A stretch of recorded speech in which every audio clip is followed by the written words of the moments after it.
سورہ بقرہ آیت نمبر 129۔ اعوذ باللہ من الشیطان الرجیم، بسم اللہ الرحمن الرحیم۔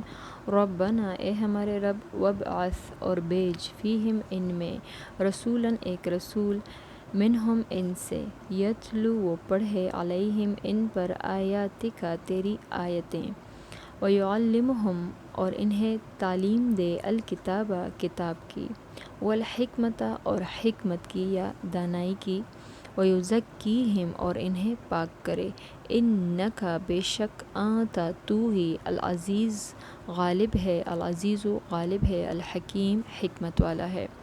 ربنا اے ہمارے رب، وابعث فیہم رسولاً اور بھیج ان میں ایک رسول، منہم انہی میں سے، یتلو علیہم کہ وہ پڑھے ان پر، آیاتک تیری آیتیں، ویعلمہم الکتاب اور انہیں تعلیم دے کتاب کی، والحکمت اور حکمت کی، ویزکیہم اور انہیں پاک کرے، انک بے شک انت العزیز تو ہی غالب ہے، الحکیم حکمت والا ہے۔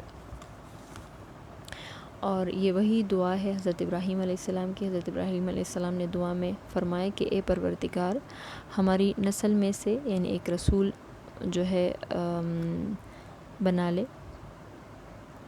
اور کوئی باہر کا رسول نہ ہو، انہی نسل میں سے ہو، اور تیری آیتیں وہ پڑھیں اور ان کو جو ہے تعلیم دے، تعلیم سکھائے، دلوں میں بٹھائے اور ان کو پاک کرے، تزکیہ کرے ان کا، اور ان کے دلوں میں آخرت کی طلب اور تیری محبت کے سوا کوئی جو ہے طلب باقی نہ رہے۔ بے شک جو ہے اللہ پاک غالب ہے اور حکمت والا ہے۔